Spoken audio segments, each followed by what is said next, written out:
आपका एक बयान बहुत वायरल हो रहा है जिसको लेकर घमासान मचा हुआ है कि आप कह रहे हैं कि महाकुंभ के अंदर जाने वाले लोग पाप करने वाले होते हैं।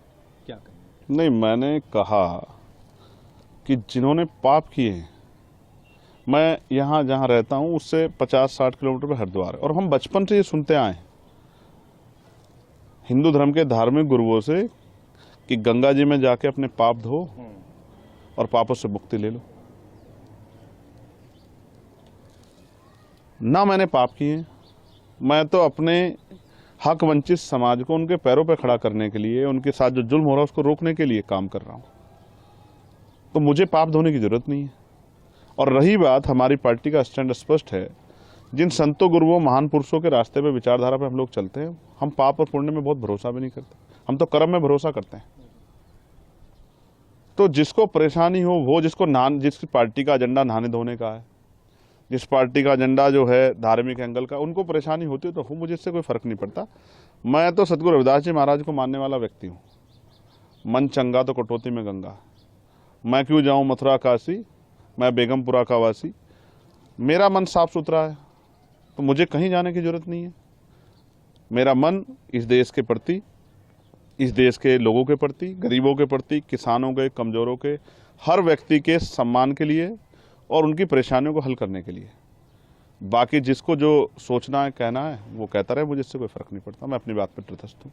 वहाँ इतने मंत्री, साधु संत और मुख्यमंत्री, खुद प्रधानमंत्री को न्योता मिल गया, तो वो सब जा रहे हैं, तो क्या वो सब पापी हैं? देखिए, मेरी बात सुनिए। जब वो वहाँ जा रहे हैं और आपने याद दिला दिया, तो मैं मुख्यमंत्री जी से कहूँगा, प्रधानमंत्री जी से, जब वो जाएं तो इलाहाबाद में जो लाशें कोरोना काल में हमने देखी थी, उन लोगों के लिए भी, जिनका अंतिम संस्कार भी नहीं करा, उनके लिए भी प्रार्थना कराएं। क्योंकि वो आपकी सरकार की निकम्मेपन की वजह से हुआ था। आप मेडिकल फैसिलिटी नहीं दे पाए थे। जिन लोगों को चिता नसीब नहीं हुई, क्योंकि हिंदू धर्म में तो कहा जाता है कि उनको अग्नि जो है उनके पार्थिव शरीर को मिली, जिनको नहीं मिल पाई उनके लिए भी प्रार्थना कर लेना, अगर आपकी आंखें खुल जाएं। तो मैं तो स्पष्ट तौर पर कहना चाहता हूं सरकार को और मुख्यमंत्री जी को कि जितना पैसा उन्होंने इस कुंभ में लगाया, अगर उतना पैसा वो इस प्रदेश की चिकित्सा, शिक्षा और रोजगार देने में नौजवानों को लगाते, तो बहुत सारे लोगों के परिवारों के आंसू सूख जाते, बहुत सारे लोगों को न्याय मिल जाता, बहुत सारे लोगों को आगे बढ़ने का अवसर मिल जाता। उसमें तो सरकार फेल दिख रही है। नहीं तो सीधा सीधा मंत्री, कई सारे लोग कह रहे हैं कि महाकुंभ पर जो इस तरह की बात कर रहे हैं चंद्रशेखर, वो कौवा है, बाग में बैठे हुए कौवा हैं, जबकि सब लोग कोयल की भाषा बोल रहे हैं। अब ये सरकार इंसानों की रखवाली नहीं कर पा रही, पशु पक्षियों की क्या रखवाली करेगी? मैं स्पष्ट तौर पर कहना चाहता हूं कि सरकार फेल है। और जो मंत्री और सरकार के लोग जा रहे हैं, मैं उनको बस याद दिलाऊंगा कि जब वो जाएं तो सनी आज जिनकी मुजफ्फरनगर में पीट पीट के हत्या कर दी, उनके लिए भी प्रार्थना कर लें।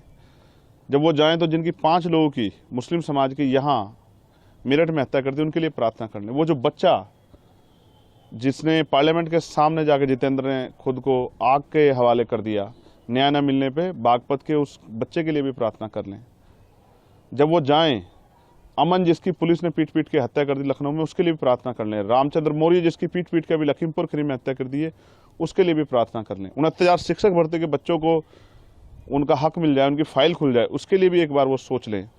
जो महिलाओं पर अन्याय अत्याचार हो रहा है, उसके बारे में भी सोच लें। किसानों के जो बुरे हाल है, किसान, हमारे नेता दल्लेवाल जी बैठे हैं जीवन मरण के बीच में, अपनी समस्याओं को लेकर किसानों, उनके लिए भी सोच लें।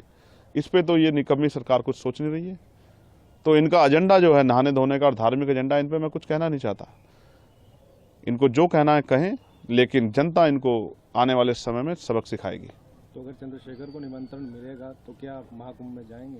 देखिए, आपने सवाल के बीच में ये भी कहा कि कई धार्मिक गुरुओं ने भी इस पर टिप्पणी की है, और मैं विज्ञानवादी व्यक्ति हूँ, मुझे हंसी आती है।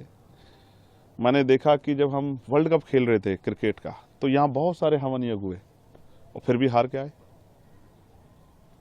मैंने ये देखा कि एक संत ने कहा कि हम ऐसा हवन यज्ञ करेंगे इस बार कि पाकिस्तान नक्शे से बाहर हो जाएगा। तो उनसे कहूँगा कि चाइना के लिए भी कर लेना। और अगर इस तरह से, पाकिस्तान में तो हिंदू भी रहते हैं जिनके लिए आप रोज चिंता करते हो, तो उनको भी, उनके जीवन को भी समाप्त करना चाहते हो नक्शे से हटा के। इन्हीं एक संत ने कहा कि मरे मुलायम काशी राम, प्रेम से बोलो जय श्री राम।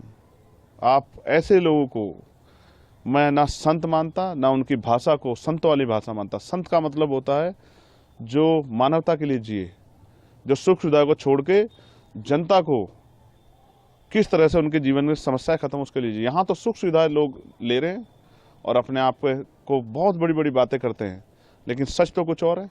मैंने तो कोरोना काल देखा, अगर जितना पैसा वहां लगाया गया, इतना शिक्षा चिकित्सा पे लगाया होता तो इतने लोगों की जान नहीं जाती। और ये सब चीजें सरकार की देख रेख में, और कम तो बहुत जल्द जल्द आता है। फिर भी हमारे देश में कोरोना जैसी महामारी आ गई, इतने लोगों की जान चली गई, लॉकडाउन लग गया, मजदूरों की इतने लोगों की जान चली गई। तो मेरा काम है अपने संतों गुरुओं महापुरुषों की विचारधारा को लोगों तक पहुंचाना। जब ये अपने धार्मिक एजेंडे को स्थापित करने के लिए हमारे लोगों को गुमराह करने का काम करें, मैं अपने लोगों को जागरूक करने का काम करूं। मैं किसी को रोक थोड़ा ही रहा हूं, जिसको निमंत्रण मिला वो भी और जिसको नहीं मिला वो भी जाए।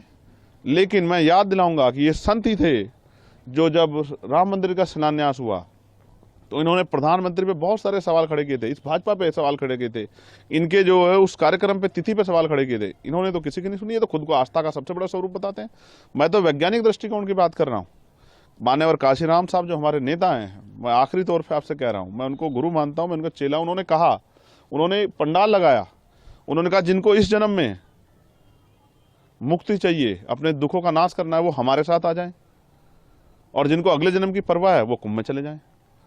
तो मैं तो इसलिए आपसे कहना चाहता हूं कि मान्यवर काशीराम साहब ने रास्ता दिखाया। अगर दलित, पिछड़े, आदिवासी, अल्पसंख्यक समाज के लोग, मुसलमान, जैन, सिख, बौद्ध, ईसाई, पारसी, उनके साथ जो हिंसा हो रही है, उनके साथ जो जुल्म हो रहा है, उनके अधिकारों पर जो हमला हो रहा है, अगर उनको अपनी समस्याओं से मुक्ति चाहिए, इस जीवन में अच्छा जीवन चाहिए आत्मसम्मान का, तो उनको आजाद समाज पार्टी के साथ, चंद्रशेखर के साथ आना चाहिए, तभी उनका भला हो सकता है।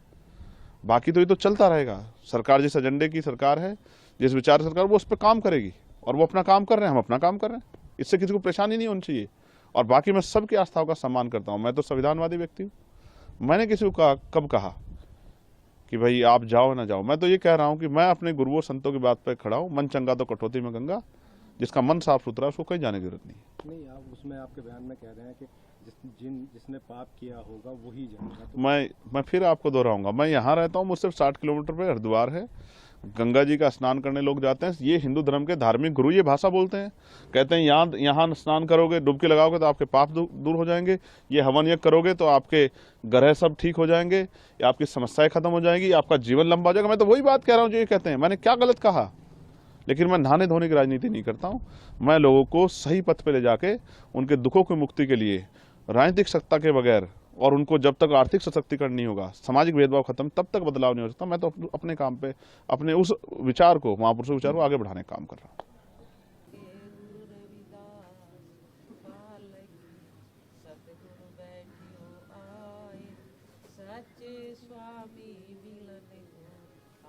जैसा जो कि हमने पाप करन दंता पतित पावन आप कैसे उनका राहो तुम्हें को अंतर्यामी जन के जमते स्वामी शरीराध्य में विचारो रविदासम जल समझावे जब जी